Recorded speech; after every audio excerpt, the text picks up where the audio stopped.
శ్రీమాత్రే నమ. జయ గురు దత్తాత్రేయ నమ.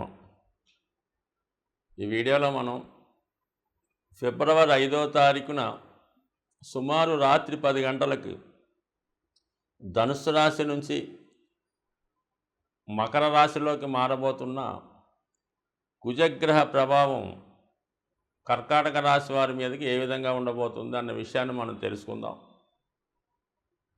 మరి కుజుడు సప్తమ స్థానం అయినటువంటి మకర రాశిలోకి ప్రవేశించడంలో ఒకటి, కుజుడు తన ఉచ్చ స్థానంలోకి వెళ్ళడం జరుగుతుంది. అంటే మిగతా 12 స్థానాల్లో కన్నా మకర రాశిలో ఉన్నటువంటి కుజుడు అత్యంత బలవంతుడై ఉంటాడు. అలాగే మరి కర్కాటక రాశి వారికి ఇది సప్తమ కేంద్రం అవటం వల్ల రుచిక మహాపురుష యోగం అనే పంచమహాపురుష యోగం ఏర్పడింది. ఎవరి జన్మజాతకంలో అయితే ఈ రుచిక మహాపురుష యోగంతో ఏర్పడుతుందో వాళ్ళు రాజుతో సమానమైన వారిగా ఉంటారని, సింహం వలె గర్జిస్తారని, భూస్వాములై భూములపై ఆధిపత్యం కలిగి ఉంటారని శాస్త్రం చెప్పడం జరుగుతుంది. అటువంటి కుజుడు మరి ప్రస్తుతం ఈ గోచారరీత్యా కర్కాటక రాశి వారికి అత్యంత బలవంతుడై ఉండడం వల్ల పైపెచ్చు సప్తమంలో ఉన్నటువంటి కుజుడు తన సప్తమ దృష్టితో కర్కాటక రాశిని వీక్షిస్తాడు.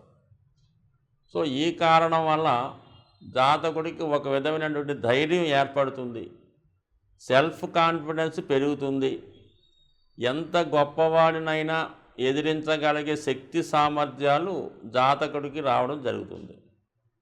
మరి కుజుడు ఈ రాశి వారికి యోగకారకుడు. మరి జాతకంలో గోచారీత్యా యోగకారకుడు ఎంత బలంగా ఉంటే జాతకుడు తన అంత సామర్థ్యవంతంగా తన దైనందిన కార్యక్రమాలు నిర్వహించగలుగుతూ ఉంటాడు. పంచమ స్థానాధిపతి బలవంతుడు అవడం వల్ల సంతానం యొక్క అభివృద్ధి, జాతకుడికి వ్యక్తిగత హోదా, అతని యొక్క సామర్థ్యం పెరగడం, సంతానం యొక్క అభివృద్ధి విషయంలో సంతోషకరమైన వార్తలు వినడం, అలాగే పంచమ స్థానాధిపతి కుజుడు సప్తమంలోకి ఉచ్చులోకి వచ్చాడు కాబట్టి వివాహ ప్రయత్నాలు ఫలించడం, ముఖ్యంగా ప్రేమ వివాహాలు ఉంటే అవి ధైర్యంగా పెద్దవాళ్ళకి చెప్పి ప్రేమ విషయంలో ఒక పెళ్ళికి ఒక అంగీకారం తీసుకోవడం, ఇవన్నీ కూడా మరి కుజుడు బలవంతుడు అవ్వడం వల్ల ఒక ఫలితం అయితే, దశమ స్థానాధిపతిగా ఉచ్చులో ఉండడం అంటే దశమ స్థానంలో కుజుడు సంచరించడం, అది ఉచ్చులో ఉండడం వల్ల జాతకుడికి ప్రమోషను అంటే ఉద్యోగంలో అభివృద్ధి రావడం జరుగుతుంది. సో ఏ వృత్తిలో ఉన్న వాళ్ళకి ఇది అనుకూలంగా ఉంటుందంటే ముఖ్యంగా పోలీస్ డిపార్ట్మెంటు, క్రీడా రంగం, వైద్య వృత్తిలో ఉన్న వాళ్ళకి, అడ్మినిస్ట్రేషన్ రంగంలో ఉన్న వాళ్ళకి, అందరూ ప్రభుత్వ ఉద్యోగులకి ఇది అభివృద్ధికరంగా వాళ్ళ యొక్క వృత్తిలో హోదా పెరుగుతుంది, వేతనం పెరుగుతుంది, వ్యక్తిగతంగా వారు కూడా వృత్తిలో చాలా ధైర్యంగా ముందుకు వెళ్ళగలుగుతూ ఉంటారు. ఇది ఆటోమొబైల్ రంగంలో ఉన్న వాళ్ళకి కూడా ఈ కుజుడి యొక్క అనుకూలత వల్ల వాళ్ళ యొక్క వ్యక్తిగత సామర్థ్యం పెరిగి సమర్థవంతంగా వాళ్ళ యొక్క కార్యక్రమాలు నిర్వహించగలుగుతూ ఉంటారు. సో ఏదైనా ఒక అదృష్టకర స్థానంలోకి కుజుడు రావడం, ఒక పంచమహాపురుష యోగం ఏర్పడడం, అలాగే కుజుడు దశమ స్థానాన్ని కూడా వీక్షిస్తుంటాడు.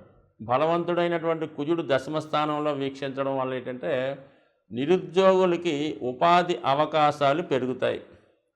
అలాగే క్రీడా రంగాన్ని కానీ, వ్యవసాయాన్ని కానీ, పాడి పరిశ్రమను కానీ వృత్తిగా ఎన్నుకుందాం అనుకున్న వాళ్ళకి ఇది అనుకూలిస్తూ ఉంటుంది అన్నమాట. కొత్తగా వ్యవసాయం ప్రారంభిద్దామన్నా, ఒక వ్యాయామ కళాశాల లాంటిదంటే ఒక ఫిజికల్ ఫిట్నెస్ సెంటర్ ప్రారంభిద్దామన్నా ఖచ్చితంగా ఈ సమయం అనుకూలిస్తూ ఉంటుంది ఈ కర్కాటక రాశి వారికి. ముఖ్యంగా వైద్య వృత్తిలో ఉన్నవాళ్ళు ఏదైనా వాళ్ళు సొంతంగా ఒక క్లినిక్కో ఒక హాస్పిటల్లో పెట్టుకుందాం అనుకున్న వాళ్ళకి ఇది ఒక అద్భుత అవకాశం.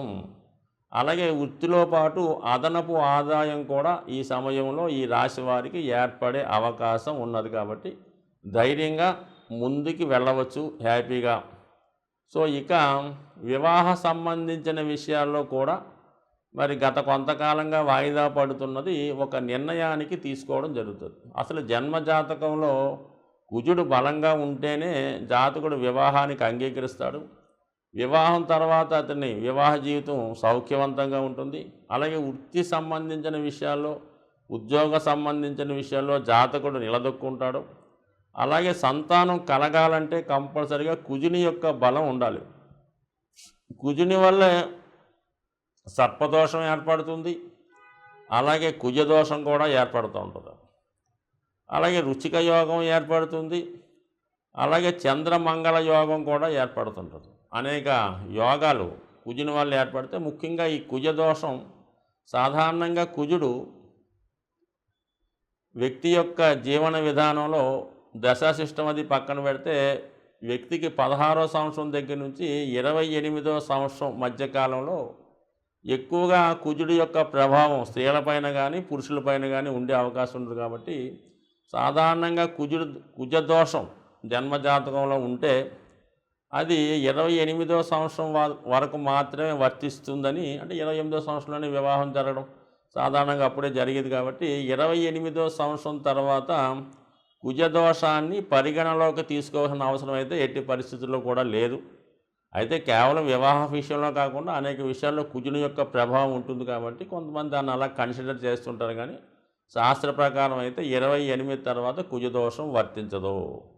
సో ఏదైనా మొత్తం మీద ఈ కర్కాటక రాశి వారికి ప్రస్తుతం వచ్చినటువంటి కుజుడు ఈ రుచిక మహాపురుష యోగంలో జాతకుడికి అటు గృహయోగాన్ని అటు ఉద్యోగ యోగంతో పాటు స్వభావసిద్ధంగా జాతకుడు కాన్ఫిడెన్స్తో తన నిర్ణయాలు తనే తీసుకుంటూ జీవితంలో ఖచ్చితంగా ఒక వీరోచితమైనటువంటి నాయకత్వ లక్షణాలతో సమర్థవంతంగా ఇక నుంచైనా ఉంటాడని ఆశిస్తూ, సాధారణంగా గ్రహాల యొక్క శాంతి కొరకు పంచభూతాలు అంటే మనకి గాలి, నిప్పు, నీరు, వాయువు, ఆకాశం అనే 5 తత్వాలు ఉండడం జరిగింది.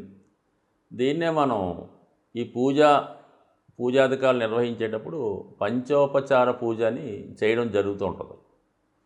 సో ఇందులో ముఖ్యంగా శని భగవానుడు యొక్క అనుగ్రహం కోసం, మరి శని భగవానుడు వాయుతత్వ రాశి అవ్వటం వల్ల ధూపంతో పూజించడం వల్ల, అంటే మీకు సాధారణంగా శివాలయాల్లో కానీ అమ్మవార్లకు కానీ ఈ సాంబ్రాణి ధూపం ఎక్కువగా వేస్తూ ఉంటారు. సో అది సింపుల్గా అగరబత్తీలు వెలిగించడం. చాలామంది ఏం చేస్తారంటే పూర్తిగా పూజ చేయని వాళ్ళు వారంకోసారి మామూలుగా చేస్తుంటూ ప్రతిరోజు కూడా ఉభయ సంధ్యల్లో ఈ అగరబత్తి వెలిగించి పూజ చేస్తూ ఉంటారు. ఇంకా ఓపిక ఉన్నవాళ్ళు సాంబ్రాణి పొగ అది గృహం అంతా వేస్తూ ఉంటారు. ఎక్కువగా అమ్మవార్లకి, శివునికి. అలాగే ఈ సాంబ్రాణి పొగ వేయటం వల్ల కనీసం ప్రతిరోజు అగరబత్తి 2 పూట్ల భగవంతుని యొక్క ఆరాధించడం వల్ల మీకు కంపల్సరిగా ఈ నవగ్రహాల్లో శని భగవానుడి యొక్క అనుగ్రహం లభించడం జరుగుతూ ఉంటుంది. సో ఈ కారణం వల్ల ఒకటి.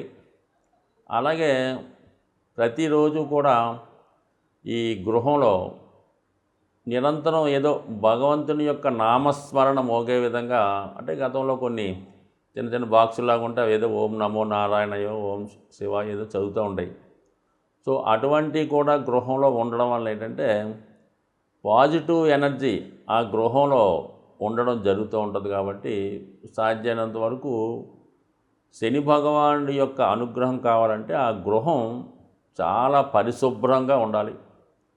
అలాగే ఇరిగిపోయిన వస్తువులు, పనికిమాలిన వస్తువులు, అక్కర్లేని వస్తువులు ఇంట్లో ఉంచడం. అలాగే కొంతమందికి ఏంటంటే 10 జతల చెప్పులు ఉంటాయి. ఏదో కొత్తవి కొంటుంటారు, పాత ఏం చేసుకుంటారో. ఈ చెప్పుల జతలు ఎక్కువ అవడం వల్ల ఈ కొంతకాలంకి ఆ నెగిటివ్ ఎనర్జీ వాటి మీద వచ్చే అవకాశం ఉంటుంది. కాబట్టి సాధ్యమైనంత వరకు ఈ చెప్పులన్నీ నిల్వ ఉంచకుండా ఎప్పటికప్పుడు దాన్ని అవసరం తీరిన తర్వాత బయటపడేయండి. ఏదో 1-2 చెప్పులు పెట్టుకోవడం అన్నది ఒక కొత్తమైన పద్ధతి. అలాగే ఇంట్లో వాడే చీపురు గట్ట దాన్ని కూడా మరి ఒక చోట కొంతమంది నిలువుగా పెడుతుంటారు అనమాట. అంటే కుచ్చు పైకి వచ్చేలా పెడుతుంటారు అనమాట. జ్యేష్ఠాదేవి చేతిలో ఆయుధంలాగా. ఎట్టి పరిస్థితుల్లో కూడా కుచ్చు అరిగిపోతే ఇంకోటి కొనుక్కుంటాం, ఏం పోయింది. అందువల్ల ఎప్పుడు కూడా అది నిలువుగా కరెక్ట్గా పెట్టాలి తప్ప కుచ్చు పైకి వచ్చే విధంగా మాత్రం ఎట్టి పరిస్థితుల్లో కూడా పెట్టలేదు. ఇవన్నీ కూడా అలక్ష్మికి కారణాలన్నమాట. సో అలాగే ఏంటంటే ఈ భోజనం చేయడానికి కూడా ఒక పర్టికులర్ టైం పాటించాలి. ఏ టైంలో పడితే ఆ టైంలో తినడం, ఎక్కడ పడితే అక్కడ తినడం, ఈ టీవీలు చూస్తూ ఈ మంచాల మీద కుర్చీల్లో సేరబడి ఈ విధంగా భోజనం చేయడం, ఏదో ప్లేట్లో భోజన పదార్థాలు ఉడించుకొని తినడం, ఇవన్నీ కూడా ఐశ్వర్యప్రదం కాదు. ఇవన్నీ కూడా శనిని ఆహ్వానించే ఇండికేషన్స్ మాట. ఈ అనాచార పనులన్నీ కూడా శనిని ఆహ్వానిస్తుంటాయి.